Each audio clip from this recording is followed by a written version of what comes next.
তার দুই পুত্র ও স্ত্রীকে নিয়ে একত্রে নদী পার হওয়ার চিন্তা ভাবনা করতে লাগলেন। কিন্তু তিনি ভেবে দেখলেন সকলকে নিয়ে একত্রে নদী পার হওয়া সম্ভব নয়। তাই তিনি তার বড় ছেলেটিকে নদীর তীরে দাঁড় করিয়ে রেখে ছোট ছেলেটিকে কাঁধে তুলে নিলেন এবং তার স্ত্রীর হাত ধরে নদী পার হতে লাগলেন।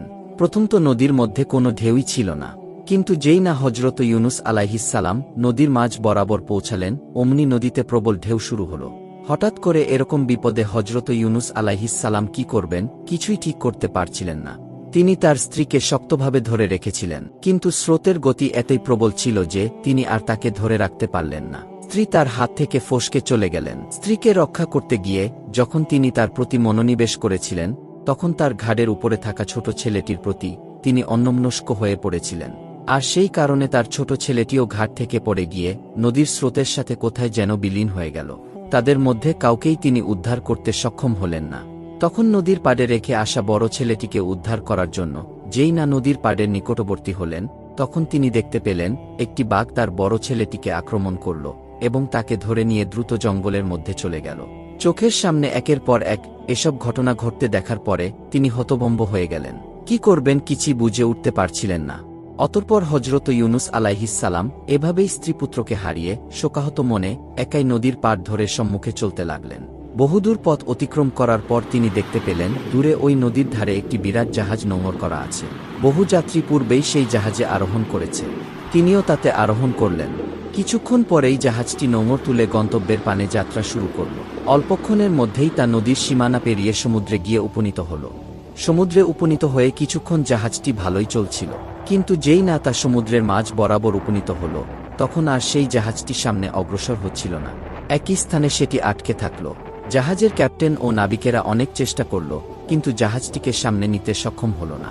তারা দেখল জাহাজের সবকিছুই ঠিকঠাক রয়েছে, তারপরেও জাহাজ সামনে অগ্রসর হচ্ছে না। অতঃপর জাহাজের ক্যাপ্টেন, নাবিক এবং আরোহীগণ সকলেই অবাক হয়ে ভাবতে লাগল যে এরূপ হওয়ার কারণ কি। ওই জাহাজে একজন ধর্মপ্রাণ ও বুজুর্গ লোক ছিলেন। তিনি বললেন, নিশ্চয়ই জাহাজে এমন একজন গোলাম আছে যে তার মালিকের কাছে না বলে পালিয়ে এসেছে এবং সে এই জাহাজে আরোহণ করেছে, আর তার পাপের কারণে জাহাজ সামনে চলছে না। সেই ব্যক্তিকে যতক্ষণ পর্যন্ত জাহাজ থেকে ফেলে না দেওয়া হবে, ততক্ষণ পর্যন্ত জাহাজ বিপদমুক্ত হবে না। তখন এক এক করে জাহাজের প্রত্যেক আরোহীর কাছে জিজ্ঞাসা করা হলো যে, তোমাদের মধ্যে কি এমন কেউ আছো যে তার মালিকের অনুমতি ব্যতীত পালিয়ে এসেছ? কিন্তু সকল যাত্রীরা এ কথা অস্বীকার করল। তখন হজরত ইউনুস আলাইহিসসালাম ভাবতে লাগলেন, আমি তো মনিবের নিকট না বলে পালিয়ে এসেছি। আমি আমার মহান প্রতিপালক সর্বশ্রেষ্ঠ আল্লাহ রাব্বুল আলামিনের অনুমতি না নিয়েই স্বদেশ ত্যাগ করে বিদেশের পথে রওনা করেছি। আমার মতো এত বড় পাপী আর কে হতে পারে? এই কথা চিন্তা করে তিনি জাহাজ কর্তৃপক্ষের কাছে গিয়ে বললেন, আমি আমার মালিকের নিকট না বলে পালিয়ে এসেছি। আপনারা আমাকে সাগরে ফেলে দিন। আমাকে সাগরে নিক্ষেপ করা হলে জাহাজ আবার আগের মতো চলতে শুরু করবে এবং আপনারা সকলেই বিপদমুক্ত হয়ে যাবেন। ইউনুস আলাইহিসসালাম এই কথা বললেও তার লাবণ্যময় চেহারা দেখে কেউই বিশ্বাস করতে পারল না যে তিনি কারো গোলাম হতে পারেন। কোনো গোলামেরই আচরণ এবং কথাবার্তা এরূপ হতে পারে না, বরং তাকে সকলেই কোনো সম্ভ্রান্ত লোক বলে মনে করতে লাগল। কিন্তু হজরত ইউনুস আলাইহিসসালাম যখন নিজেকে বারবার অবাধ্য গোলাম বলে তাদের নিকট প্রকাশ করতে লাগলেন, তখন জাহাজের লোকজন বাধ্য হয়ে একটি সিদ্ধান্ত নিল যে সেই অবাধ্য লোকটিকে ধরার জন্য লটারি করা হবে। এরপর তারা লটারি করল, কিন্তু যতবারই তারা লটারি করল, প্রত্যেকবারই হজরত ইউনুস আলাইহিসসালামের নাম উঠল। তখন তাদের কাছে হজরত ইউনুস আলাইহিসসালামকে সমুদ্রে নিক্ষেপ করা ছাড়া আর কোনো উপায় ছিল না। অতঃপর তারা তাকে সমুদ্রে নিক্ষেপ করল। সমুদ্রে নিক্ষেপ করার সাথে সাথে জাহাজটি আবার পূর্বের ন্যায় চলতে আরম্ভ করল এবং জাহাজের সকল যাত্রীরা বিপদমুক্ত হয়ে গেল। এদিকে হজরত ইউনুস আলাইহিসসালাম যখন সমুদ্রে নিক্ষিপ্ত হলেন, এরপর একটি বিরাট তিমি মাছ এসে তাকে গিলে ফেলল। দুর্যোগের উপর যেন মহাদুর্যোগ, বিপদের উপর মহাবিপদ।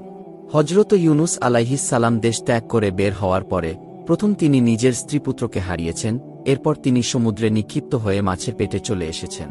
এর চেয়ে বড় বিপদ আর কি হতে পারে? আল্লাহ রাব্বুল আলামিনের একজন বিশিষ্ট নবী হওয়া সত্ত্বেও তার অনুমতি ব্যতীত স্বদেশ ত্যাগ করার কারণেই আল্লাহ রাব্বুল আলামিন তাকে এই কঠিন বিপদ ও বালামুসিবত দিয়ে পরীক্ষা করছিলেন।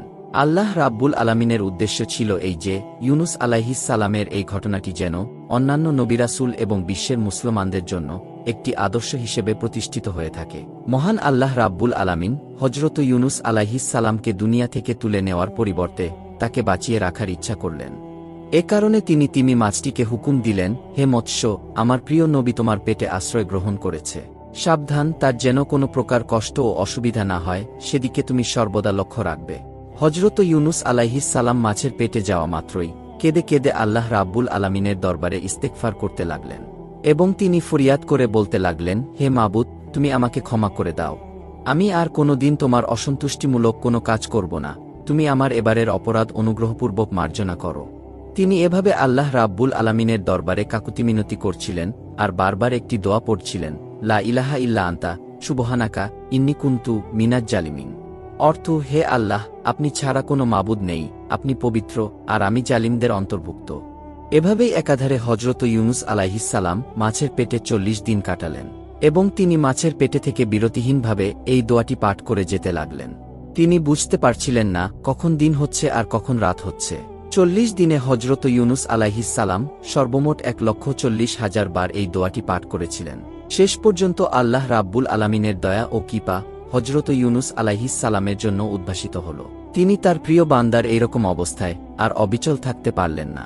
তখন তিনি ওহির মাধ্যমে তাকে জানালেন, হে ইউনুস, তুমি যে দোয়াটি পাঠ করেছিলে, এই দোয়াটি যদি তুমি পাঠ না করতে, তাহলে কিয়ামতের আগ পর্যন্ত তুমি মাছের পেটেই থাকতে, কোনোদিন মুক্তি পেতে না। মহান আল্লাহ রাব্বুল আলামিন কোরআনুল কারিমে ঘোষণা করেছেন, অতঃপর আমি ইউনুসের ডাকে সাড়া দিলাম এবং তাকে বিপদমুক্ত করলাম। আর এভাবেই আমি মুমিনদেরকে বিপদমুক্ত করে থাকি। 40 দিন যাবত হজরত ইউনুস আলাইহিস সালাম মাছের পেটে কোনো রকমের খাবার বা পানীয় গ্রহণ করেননি। আল্লাহ রাব্বুল আলামিনের তাসবিহ ছিল।